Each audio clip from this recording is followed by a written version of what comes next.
এবার একটি অসাধারণ উদ্যোগ নিতে চলেছে পশ্চিমবঙ্গ সরকার। কি সেই উদ্যোগ? সেই উদ্যোগটি হলো পশ্চিমবঙ্গে প্রাথমিক শিক্ষক নিয়োগের শূন্য পদের সংখ্যা ব্যাপক হারে বৃদ্ধি পেতে চলেছে। কিন্তু কেন বৃদ্ধি পেতে চলেছে সেটা জানতে প্রতিবেদনটি বিস্তারিত দেখতে থাকুন।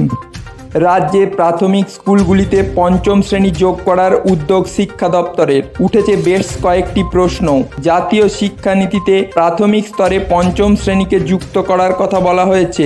রাজ্যের কিছু প্রাথমিক স্কুলে 2018 সাল থেকে পঞ্চম শ্রেণীকে যুক্ত করা শুরু হলেও অধিকাংশ প্রাথমিক স্কুলেই পঞ্চম শ্রেণী নেই। ভগ্ন দশায় রয়েছে রাজ্যের অসংখ্য প্রাথমিক স্কুল। এবার তাই প্রতিটি ব্লক এবং মিউনিসিপ্যালিটি থেকে 10টি করে প্রাথমিক স্কুল নির্বাচন করে মেরামতির কাজ শুরু করতে উদ্যোগী হয়েছে শিক্ষা দপ্তর। সেই সঙ্গে ওই প্রাথমিক স্কুলগুলিতে নতুন ক্লাস ঘর তৈরি করে চতুর্থ শ্রেণীর সঙ্গে পঞ্চম শ্রেণীও চালু করা যায় কিনা তা নিয়েও সমীক্ষা করার কথা বলেছে তারা।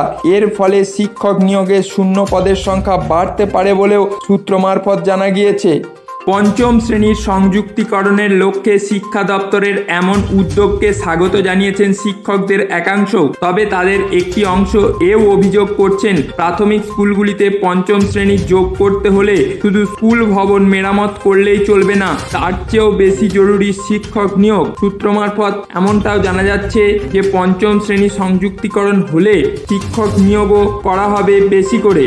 শিক্ষকেরা জানাচ্ছেন, বহু প্রাথমিক স্কুল আছে যেখানে স্থায়ী শিক্ষক রয়েছেন মাত্র একজন। এমনও দেখা যাচ্ছে কোনো স্কুলে হয়তো পড়ুয়া আছে 50 জন, শিক্ষক আছেন 2 জন। সেই স্কুলে পঞ্চম শ্রেণী যুক্ত হওয়ার পরে পড়ুয়ার সংখ্যা হয়তো বেড়ে দাঁড়ালো 70 জন। সেক্ষেত্রে ওই স্কুলে শিক্ষক নিয়োগ করা না হলে পড়াশোনার মানের অবনতি হতে পারে বলে আশঙ্কা শিক্ষকদের। পাশাপাশি তাদের একাংশের আরও প্রশ্ন, প্রতিটি ব্লক বা মিউনিসিপ্যালিটি থেকে শিক্ষা দপ্তর যে 10টি করে প্রাথমিক স্কুল চিহ্নিত করতে বলেছে, সেই বাছাই হবে কিসের ভিত্তিতে? প্রাথমিক স্কুলের শিক্ষক সংগঠনের কয়েকজন সদস্যের মতে কোনো স্কুল ভবনের অবস্থা কিরকম সেই সমীক্ষা করা উচিত সরকারি ইঞ্জিনিয়ারদের। বঙ্গীয় প্রাথমিক শিক্ষক সমিতির সাধারণ সম্পাদক আনন্দ হন্ডার অভিযোগ, এর আগেও কয়েকটি প্রাথমিক স্কুলে পঞ্চম শ্রেণী যুক্ত করা হয়েছে, কিন্তু কোন কোন স্কুলে তা যোগ করা হবে তা নিয়ে সমীক্ষা ঠিকমতো হয়নি। ফলে এখনও এমন হচ্ছে যে স্কুলে পঞ্চম শ্রেণী যোগ করার পরিকাঠামোই নেই,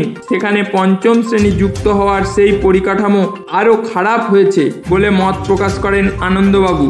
শহরে এমন বহু স্কুল আছে যেখানে মাধ্যমিক স্তরের পাশাপাশি প্রাথমিক পঠন পাঠন চলে। ওই স্কুলগুলিতে পড়ুয়ার সংখ্যাও বেশি, অথচ প্রাথমিকে পর্যাপ্ত ক্লাস ঘর নেই। শিক্ষকেরা মনে করছেন এমন স্কুলগুলিতেও নতুন ক্লাস ঘর তৈরি করা প্রয়োজন, কিন্তু শিক্ষা দপ্তরের বিজ্ঞপ্তিতে সে ব্যাপারে কিছু বলা হয়নি। তবে সূত্র মারফত এটা জানা যাচ্ছে, পঞ্চম শ্রেণী সংযুক্তিকরণ হলে প্রাথমিকে শিক্ষক নিয়োগের শূন্য পদ বিপুল পরিমাণে বৃদ্ধি পেতে চলেছে। কার্যতই খুশির হাওয়া চাকরি প্রার্থীদের মহলে। রাজ্য সরকারের এই উদ্যোগে প্রাথমিকে শিক্ষক নিয়োগ প্রক্রিয়ায় শূন্য পদের মান বাড়বে। এই প্রসঙ্গে আপনাদের কোনো রকম কিছু মতামত থাকলে অবশ্যই কমেন্ট বক্সে কমেন্ট করে জানাতে পারেন।